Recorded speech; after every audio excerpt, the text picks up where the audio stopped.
माननीय उद्धव साहेब ठाकरे यांना विनंती करतो की त्यांनी आपलं मनोगत व्यक्त करावं।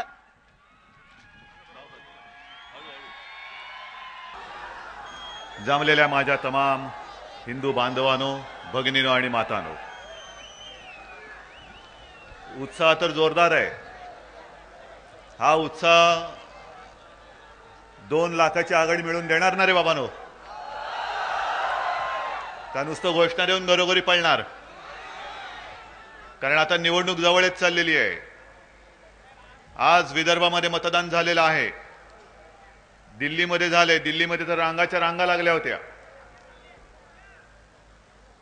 उत्तर प्रदेशमध्ये झालेले आहे। हा टप्पे, हे सगळे टप्पे टप्पे आता सुरू झाले। आपला टप्पा आता येणार, 4-5 दिवसात येणार। आणि हे सगळं वातावरण बघितल्यानंतर आता तर नजर कुठपर्यंत पोहोचवायची मला कळतच नाही, जातच नाही नजर, कुठपर्यंत गेलेली आहेत सगळी लोक। मला वाटतं फक्त तुम्ही, तुमचे मित्र, तुमचे कुटुंबीय या सर्वांनी जरी मतदान केलं ना पूर्णपणे धनुष्यबाणाला, तरी त्या 7वाला आपण घरी पाठवून देऊ। आहे यावेळीची निवडणूक ही एक वेगळी निवडणूक आहे, नक्कीच वेगळी निवडणूक आहे। सोनिया गांधी ठिकठिकाणी फिरतायत, राहुल गांधी फिरतायत, आणि सोनिया गांधी बोलल्यात की नरेंद्र मोदी काय जादूगार आहे काय? तर त्यांना मला सांगायचं, नक्की जादूगार आहेच। नरेंद्र मोदी जादूगार आहे, आणि हे सगळे आमचे मर्द मावळे, मर्द वाघ त्यांच्यासोबत असल्यानंतर आम्ही पहिली जादू जी करणार आहोत ती सुद्धा आजच सांगतो। या निवडणुकीमधली आपली पहिली जादू की या देशातली काँग्रेस गायब, काँग्रेस अदृश्य करून टाकणार आहोत आपण। एक एक सर्व समाजातले थरातले लोक आपल्या सोबत येत आहेत। रामदास आठवले आले, येळकोट करत धनगर समाज आलेला आहे, भंडारा उधळत आलेला आहे, आणि डॉक्टर महात्मे आपण भाषण केलं असालच। काल परवाकडे त्या प्रतीक पाटलांनी स्वतःच्या नसलेल्या आकलेचे तारे तोडलेत, आणि काय संबंध मला कळतच नाही, यांची अक्कल कुठे, काय पेन खाते मला लक्षात येत नाही। धनगर समाजाबद्दल अत्यंत अपमानास्पद असे उद्गार काढलेले आहेत। खरं म्हणजे डॉक्टर साहेब, तुम्ही जी घोंगडी आणि काठी दिली ती काठी घेऊन त्याच्या मागे लागा।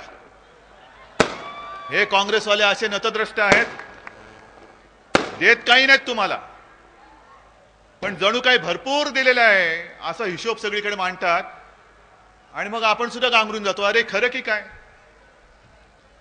आता येताना सुद्धा मी बघत होतो रस्त्यावरती, आपल्या सुद्धा गावात लागलं असतं राहुल गांधीचा फोटो आणि बाजूला एक शेतकरी, वाढवा शेतकऱ्याची शान। अरे कसली तुम्ही शान वाढवताय? पहिले आम्ही त्या शेतकऱ्याची मान सोडतोय, सोडवा शेतकऱ्याची मान, त्या आत्महत्या करतोय तो।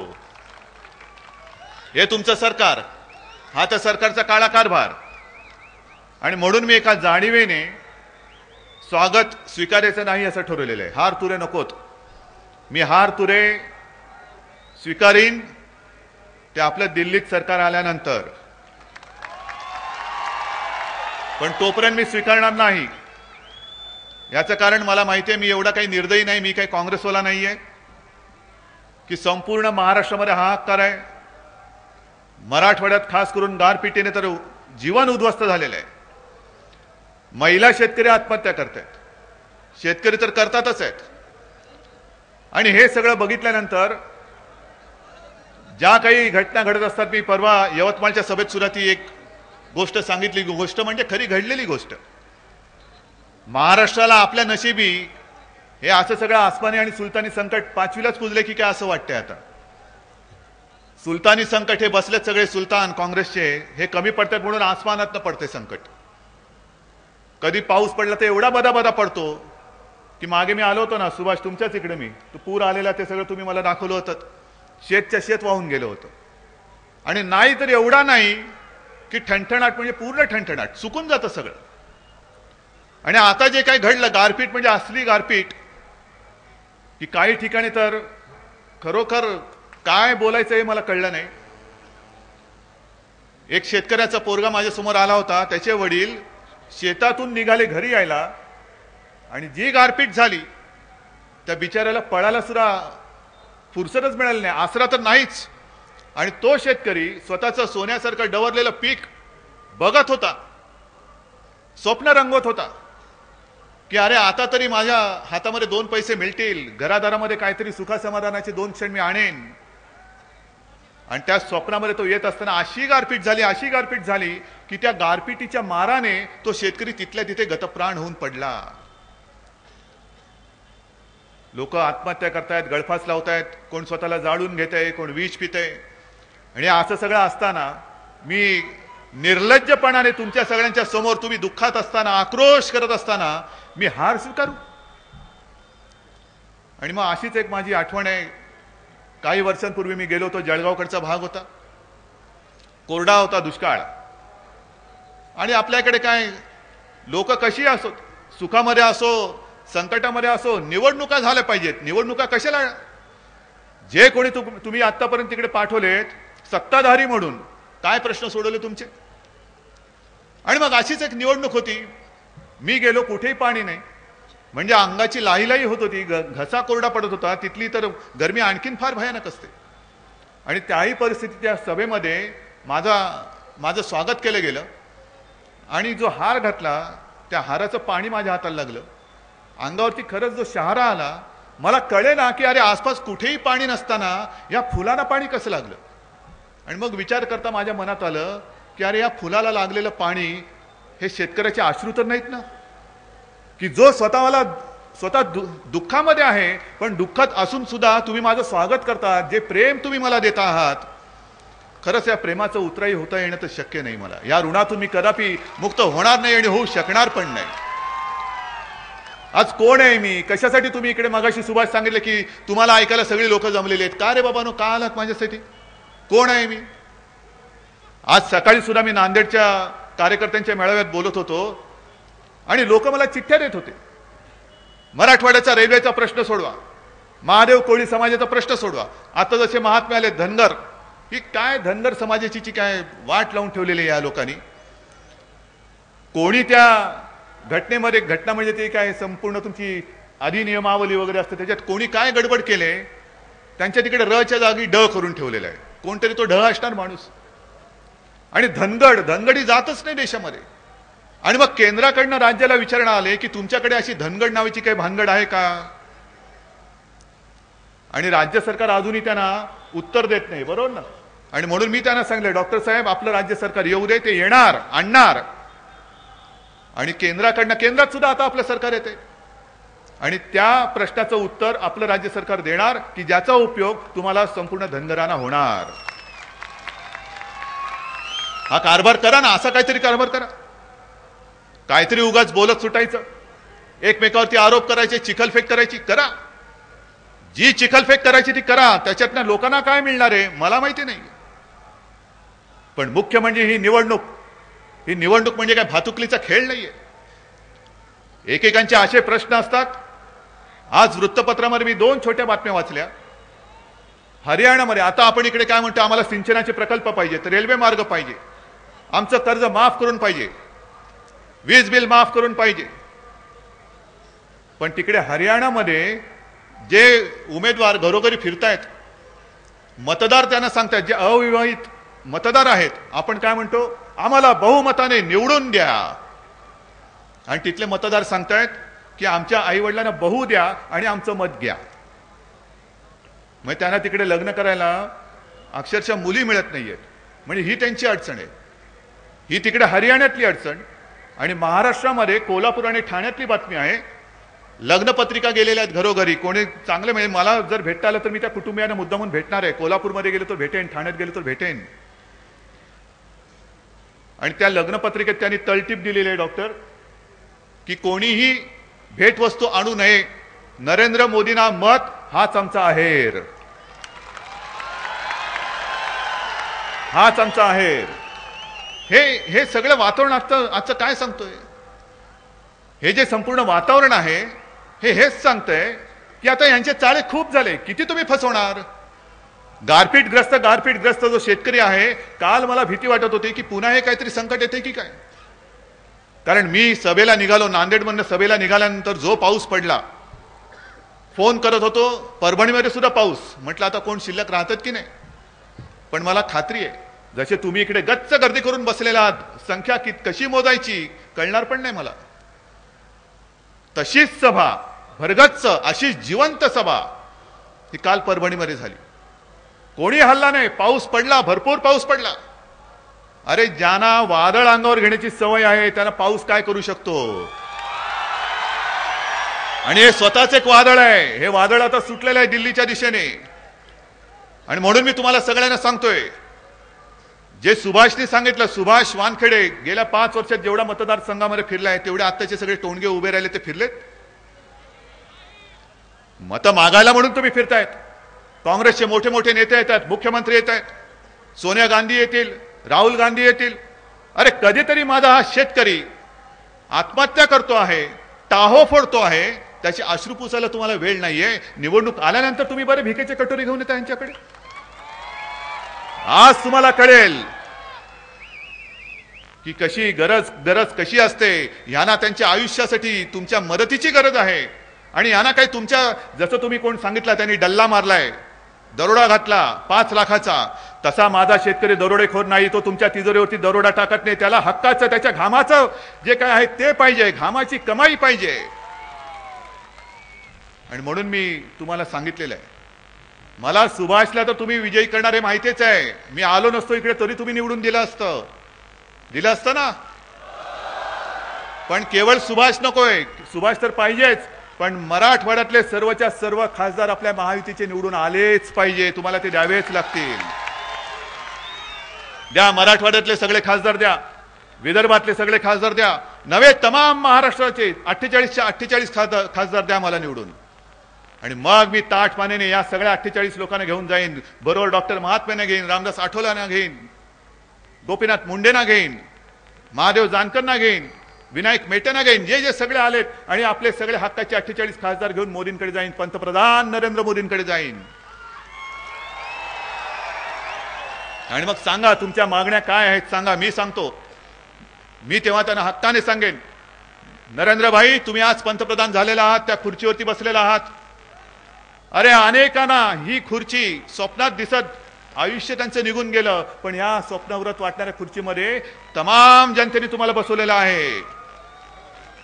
पण एक गोष्ट विसरू नका, या खुर्चीत तुम्हाला बसवण्याच्या मागे माझ्या महाराष्ट्राचा सिंहाचा वाटा आहे. सिंहाचा वाटा आहे. कारण माझा महाराष्ट्र हा शिवरायाला मानतो. आम्ही शिवरायाचे सैनिक आहोत, मावळे आहोत, बाळासाहेबांचे सैनिक आहोत. आम्ही कोणाच्याही हक्कावरती गदा आणत नाही, पण आम्ही घेतो ते हक्काने घेतो. आणि म्हणून माझा तमाम महाराष्ट्रातला शेतकरी दुःखामध्ये होता, संकटात होता, गारपीटग्रस्त होता, आयुष्य उद्ध्वस्त झालं होतं. रक्त आटवून त्यांनी जे पीक उभं केलं होतं ते पीक गारपिटीने उद्ध्वस्त झालं होतं. आणि तरी देखील त्यांनी तुम्हाला पंतप्रधान करण्यासाठी मतदान केले, एका विश्वासाने केलेलं आहे.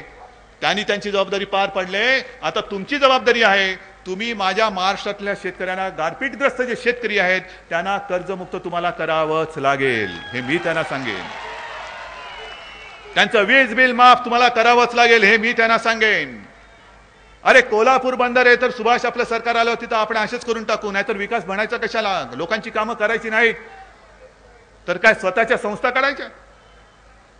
ज्या काँग्रेसवाल्यांनी आतापर्यंत सत्ता भोगली, भोगली, तुडुंब त्यांच्या तुंबड्या भरल्या, स्वतःच्या बापदादांच्या नावाने संस्था उभ्या केल्या, शिक्षण संस्था काढल्या, हॉस्पिटल्स काढली असतील, कॉलेजेस काढली, दुकानदारी मांडली.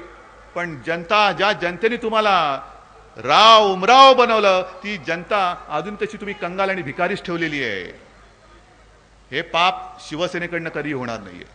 हे आहेत ना, अजून सुद्धा मागण्या दिलेल्या आहेत की एकात्मिक आदिवासी प्रकल्प कळमनुरी हे अंतर्गत सर्व आदिवासी खेडे OTSP ऐवजी TSP मध्ये समावेश करून आदिवासी लाभार्थी उद्दिष्ट वाढून द्या. का द्यायचं नाही? आदिवासीकडे जाताना मत मागायला, सगळ्यांकडे तुम्ही जाता मत मागायला, मग मत दिल्यानंतर तुम्ही त्यांना फसवून मत घेता. आणि मत दिल्यानंतर जेव्हा तुमच्या दारी ते येतात तेव्हा तुम्ही त्यांना सारं भेटता, दार उघडता. आज सगळे तुमच्याकडे येत आहेत, वागतायत, झुकतायत. सकाळी त्या नांदेडमध्ये होतो, कसं एक एक असतं बघा.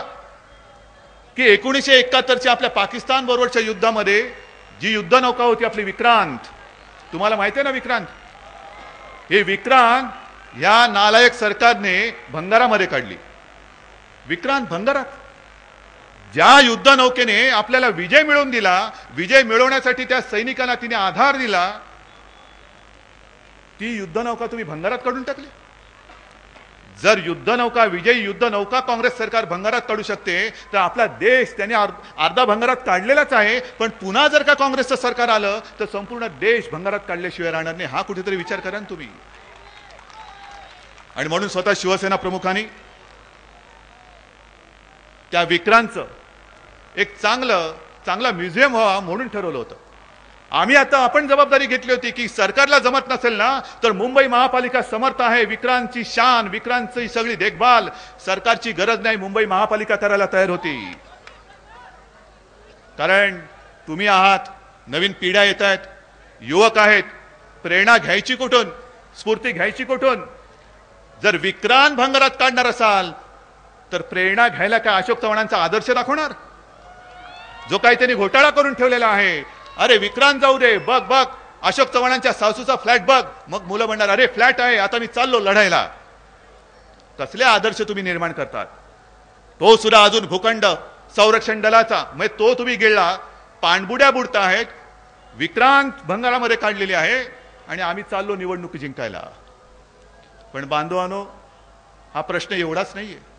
महागाई वाढते, भ्रष्टाचार वाढतोय, खेड्यापाड्यामध्ये वीज नाही, पाणी नाही, रस्ते नाहीत. हा आक्रोश आक्रोश आक्रोश किती काळ तुम्ही आक्रोश करत बसतात? गारपीटग्रस्त इकडे किती शेतकरी आलेत का शेतकरी कोणी की गारपीटीने त्यांचं आयुष्य बर्बाद झालेलं आहे? अरे तुमच्या मनामध्ये काही राग वगैरे उफाळलेला आहे की नाही? पिसाळून उठलेला आहात की नाही? वरनं सूर्य आग ओकतो आहे म्हणून जर का गरमी वाढली असेल तर अशा गरमीची काही उपयोग नाहीये. तुमच्या मनामध्ये आग उठली की नाही हे मला तुम्ही सांगा. आणि निवडणुकीच्या दिवशी तुम्ही पिसाळून मतदान करणार आहात की नाही हे मला पहिले सांगा. मतदान हे असं झालं पाहिजे की मतपेट्या उघडल्यानंतर तो ज्वालामुखी फुटला पाहिजे. फोडणारात काय ज्वालामुखी? कारण जर काय करणार नसाल तर मग तुम्ही, म्हणजे माझं म्हणणं असं आहे की गांडुळाचं जीवन जगू नका, कधी अजिबात जगू नका. एकच दिवस पण वाघाचं आयुष्य जगा. गांडूळ होणार असेल तर शिवसेनेत राहू नका.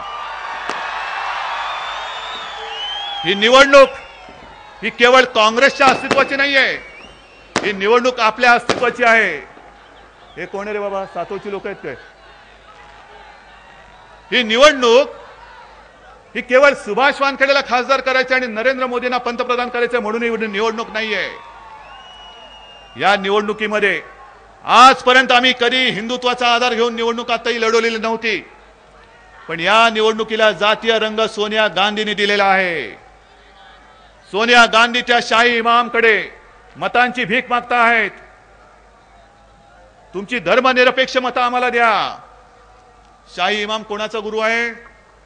त्याच्याकडची मतं ही धर्मनिरपेक्ष, आणि माझी मतं काय किड्या आणि गांडुळाची मतं आहेत? या मतांना काय चिखल लागलेला आहे? जर सोनिया गांधी शाही इमामकडे जाणार असतील तर मी शंकराचार्यांकडे गेलो नव्हे. शाही इमाम जर का त्यांच्या त्या मतांना काँग्रेसला पाठिंबा द्या म्हणून सांगत असतील तर मी माझ्या या भगव्या मतांना माझा धनुष्यबाण निवडून द्या म्हणून आवाहन केलं तर मी गुन्हेगार कसा? एक गोष्ट लक्षात घ्या, देश कोणत्या दिशेने चाललेला आहे आणि कोणत्या दिशेने आपण देश जाऊ देणार आहोत. एका बाजूला सोनिया गांधी इमामकडे मताची भीक मागता आहेत आणि पलीकडे तो धर्मांध ओवेसी आपल्या देशामध्ये आपल्याला संपवून टाकण्याची भाषा करतो आहे. हा देश हा आपला देश म्हणून आपण याच्या पुढे जगू शकणार आहोत. आणि जर का इमाम या देशाचा पंतप्रधान ठरवणार असेल आणि दुर्दैवाने तशीच जर का वेळ आली आणि इमामाच्या मताने पंतप्रधान ठरला, तो ओवेसीला थोपवण्याची ताकद तुमच्या मनामध्ये आहे का, मनगटामध्ये आहे का, याचं पहिलं मला उत्तर द्या. कारण नाहीतर नुसतं या उत्साहाला आणि जोशाला काही अर्थ नाहीये. झालं, ह्या सगळ्या मागण्या आहेत. अजून एक मागणी आहे, वसमत, औढा व सेनगाव या नवीन तालुक्यात आदिवासी मुलांमुलींचे वसतिगृह चालू करा. हे देशाला स्वातंत्र्य मिळून 65 वर्ष झाली तरी अजून याला वसतिगृह नाही. बंदरांची, शिवाजी महाराजांची मागणी आहे. शिवाजी मानेंना मला सांगायचंय की अहो शिवाजीराव, नाव शिवाजी आणि भगवा सोडून गेले कसे तुम्ही? झालं, घेतलात ना अनुभव तिकडे? शेवटी तुम्हालाही खात्री पटली ना की काम करू शकतील ते शिवसैनिक मर्द सेनाच करू शकेल, येरा गव्हाळ्याचं हे काम नाही. या ना, सोबत या. आणि इकडे सुद्धा कोणी मुसलमान आले असतील, काँग्रेसवाले आले असतील, त्या मुस्लिम बांधवांना आणि माता भगिनींना पण सांगतोय की अरे बाबानो, आमचं हिंदुत्व हे मुसलमानांचा द्वेष करणारं नाहीये. थांब रे, जरा थांब ना, जरा थांब ना, जरा गप गप गप, जरा मला बोलू दे. मला आमचं हिंदुत्व हे मुसलमानांचा द्वेष करणार नाही. आणि जर का मी तसा मुस्लिम द्वेष्टा असतो तर तो अजमेर शरीफचे जे दिवाण साहेब आहेत, तुम्हाला सगळ्यांना माहिती आहे, नवाज शरीफच्या आधी जे पंतप्रधान होते पाकिस्तानचे, तो पाकड्या जेव्हा आपल्या देशामध्ये आला आणि अजमेर शरीफचं दर्शन घ्यायला गेला, या दिवाण साहेबांनी विरोध केला. त्यांनी सांगितलं मेरे वतन का दुश्मन है. माझ्या धर्मातच सांगितलेलं नाही, जो माझ्या वतनचा दुश्मन आहे तो माझा दुश्मन आहे आणि त्याचं स्वागत मी करणार नाही. एवढंच नव्हे तर ते पंतप्रधान ज्या रस्त्याने आले गेले, तो रस्ता सुद्धा त्या लोकांनी धुवून काढला. हे असे सगळे देशाशी इमान राखणारे मुसलमान आम्हाला पाहिजे, त्यांच्याशी आमचं काही वैर नाहीये. पण या देशात राहून पाकिस्तानची स्वप्न बघणार असाल, बांगलादेशचं काम करणार असाल, तर पहिल्यांदा तुम्हाला सरकार आल्यानंतर लाथ घालून हाकलून लावल्याशिवाय आम्ही राहणार नाही. हे आमचं हिंदुत्व. इकडे कुठे धर्माचा प्रश्न आला? इकडे धर्म कुठे? इकडे देशाचा प्रश्न आहे. कोणी यायचं आणि काही करून जायचं आणि नेबलट बुलचट सरकार, मनमोहन सिंगांचं सरकार, हे जर का ह्याच पद्धतीने जाणार असेल तर आपला देश सुरक्षित राहणार कसं मला सांगा? म्हणजे आतमध्ये हा असंतोष वाढतो आहे, पलीकडनं सीमा तिकडे सुरक्षित नाही आहेत, पाकिस्तानचे सैनिक येत आहेत, आपल्या जवानांची मुंडकी कापून निघून जात आहेत. पण सोनिया गांधी जेवढ्या आमच्या देशात येऊन आमच्याबद्दल बोंबलत आहेत, तेवढं पाकिस्तानबद्दल का नाही बोंबलत? ओवैसी बद्दल का शब्द काढत नाहीत? आमचं संरक्षण करणं हा या आमच्या देशामध्ये एक गुन्हा झालेला आहे. आम्ही कोणत्याही धर्माचे द्वेष्ट नाहीत. उलटा मुसलमानांना मी सांगतोय की बाबानो, जसा धनगर समाज सोबत आलेला आहे, दलित समाज सोबत आलेला आहे, तुम्ही सुद्धा विचार करा. गेले 60 वर्ष 65 वर्ष काँग्रेसने केवळ आणि केवळ तुमचा मतांची बेगमी म्हणून उपयोग केलेला, मतं मोडून बघितलेला हा आहे. या सोबत या, विश्वासाने या देशाशी इमान राखा. बाकी आमचं काही म्हणणं नाहीये. या देशाशी जर का तुम्ही इमान राखणार असाल तर आम्ही तुमच्याकडे मत म्हणून बघणार नाही, तर माणूस म्हणून बघू, माणूस म्हणून बघू, हे मी तुम्हाला सांगतोय. आणि म्हणून बांधवांनो, ही निवडणूक नाही, आपले फटाके आपल्या 16 मेच्या फटाक्यांची नांदी आहे. याच्याही पेक्षा मोठा जल्लोष हा संपूर्ण महाराष्ट्रात नव्हे तर संपूर्ण देशामध्ये होणार आहे. त्याची सुरुवात आहे. हे फटाके आता वाया घालू नका. 16 मे साठी राखून ठेवा. 16 मे साठी राखून ठेवा. कारण एका बाजूने संपूर्ण भ्रष्टाचाराने बरबटलेलं सरकार आहे. अरे आहे ना, आम्ही नरेंद्र मोदींचा चेहरा पूर्ण विचार करून लोकांसमोर ठेवलेला आहे. आम्हाला कोणी माणूस मिळत नव्हता, मग काय करायचं की बाबा तू होतो का, तू होतो का? मग मोदी म्हणाले बरं मी माझी तयारी आहे, म्हणून नाही केलेलं. पूर्ण विचार करून मोदींचं नाव आम्ही पुढे केलेलं आहे. मोदी या आज देशाला समर्थ नेतृत्व देऊ शकतात. एक मजबूत सरकार आणि मजबूत नेता हे आपलं महायुतीचं सरकार आणि नरेंद्र मोदी देऊ शकतात, बाकी कोणी करू शकत नाहीये. आणि मग काही जण म्हणतात की आजपर्यंत असं कधी घडलं नव्हतं की पंतप्रधान पदासाठी उमेदवाराचं नाव जाहीर करून निवडणुका लढवलेल्या नव्हत्या.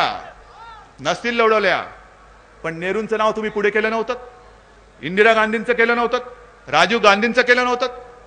सोनिया गांधी जर त्यावेळेला असं म्हणतात की राष्ट्रपती जे होते अब्दुल कलाम त्यांनी अडवलं, नाहीतर तुरु तुरु चालत पंतप्रधान होण्यासाठी निघाल्या नव्हत्या. आणि आता राहुल गांधीचं तर काय संबंधच नाही. म्हणजे अनेक वर्षानंतर काँग्रेसकडे अंधार आहे, काँग्रेसकडे चेहरा नाही आणि आपल्याकडे चेहरा आहे नरेंद्र मोदी. आणि म्हणून मला तुम्हाला सांगायचंय की एक जी दिशा, अरे भगवे झेंडे नुसते भगवे झेंडे नाही आहेत, या भगव्या मशाली आहेत, अंधार चिरून टाकणाऱ्या मशाली आहेत आणि मार्ग दाखवणाऱ्या मशाली आहेत. जो वीर आहे, जो मर्द आहे, तो भगवा झेंडा हातात घेऊ शकतो, बाकी काँग्रेसवाल्यांचं हे काम नाही. आणि म्हणून एकच सांगतो की एका बाजूला तुम्हाला स्वच्छ दिसतंय की देश कोणाच्या हातामध्ये जाणार आणि दुसऱ्या बाजूला अंधार आहे. काँग्रेसला मत म्हणजे अंधाराला मत, काँग्रेसला मत म्हणजे काळोखाला मत. कोणाच्या हातात देश जाणार काही माहिती नाही, देशाचा पंतप्रधान कोण होणार काही माहिती नाही. पण एक गोष्ट नक्की सांगतो की या देशाचा पंतप्रधान ही सगळी लोक ठरवणार, शाही इमाम ठरवणार नाही, ठरवू देणार नाही. या आमच्या देशाचा पंतप्रधान ही आमची सगळी भगवी मतं ठरवतील, राष्ट्रप्रेमी मतं ठरवतील. शाही इमामला तो आम्ही अधिकार देणार नाही. पण जर का या वेळेला चुकलात तर नुसतं गारपीट झाली काय नाही झाली काय, घरच्या घरी असंच तुम्हाला आत्महत्या करावं लागेल. आणि म्हणून मी शेतकऱ्यांना सांगतोय की आत्महत्येचा विचार करायचा नाही, अजिबात करायचा नाही. गळफास लावायचाच असेल तर काँग्रेसला लावा, स्वतःला लावून घेऊ नका. काँग्रेसला द्या फाशी. ही निवडणूक संपूर्णपणे मी तर म्हणेन सुभाष, केवळ 2 लाख मतं नाही, लोकांच्या मनात एवढी चीड आहे, एवढा राग आहे की काँग्रेसच्या मतपेटीत एक सुद्धा मत पडता कामा नये, एक सुद्धा पडता कामा नये. का ज्याने आत्महत्या केल्या ते शेतकरी काय काँग्रेसचे मतदार नसतील? आजपर्यंत सुद्धा ज्यांच्यावरती पाळी आली असेल, गारपीट झाली, ती काय फक्त आमच्या महायुतीच्या शेतकऱ्यांच्या शेतावर झाली? वीज काय फक्त आमच्या घरात नाही आणि काँग्रेसच्या घरामध्ये काय दिवाळी चाललेली आहे? महागाई काय फक्त आमच्याकडेच आहे? गॅस सिलेंडर काय काँग्रेसवाल्यांना फुकटात मिळतायत? भाजीपाला काय त्यांना फुकट मिळतोय? मुलांना शिक्षण त्यांना मिळतंय, नोकऱ्या मिळतायत? अरे काँग्रेसवाल्यांनो, तुम्हाला मी आवाहन करतोय की काँग्रेस काँग्रेस काँग्रेस आता बस करा. ती काँग्रेस संपलेली आहे, ती खतम झालेली आहे. ती महात्मा गांधींची काँग्रेस होती, ही सोनिया गांधींची काँग्रेस आहे. आणि या काँग्रेसला गाडल्याशिवाय तुमचं भविष्य हे उज्ज्वल होणार नाही, अजिबात होणार नाही. जर तुम्हाला तुमचं आतापर्यंत ठीक आहे, पण तुमच्या मुलाबाळाचं भवितव्य जर का उज्ज्वल करायचं असेल तर मी म्हणेन सुभाषकडे बघू नका, नरेंद्र मोदीकडे बघू नका, त्या मुलाबाळांकडे बघा आणि धनुष्यबाणाला मतदान करा. आणि म्हणून तुम्ही सगळेजण इकडे आलात. बोलत बसलो तर भरपूर वेळ बोलेन, पण आता बोलणं कमी करायला लागेल, कारण आता रात्र थोडी आणि सोंग फार येतील. ही सभा बघितल्यानंतर ते सातो बितो मुख्यमंत्री सगळे खडबडून जागे होतील आणि कदाचित काँग्रेसची जी नीती आहे, काँग्रेसची जी आता आणखीन सुभाषनी मला सांगितलं की कोळी समाजाचा जाहीर पाठिंबा कोळी समाजाने दिलाय. लाख लाख धन्यवाद मी देतोय.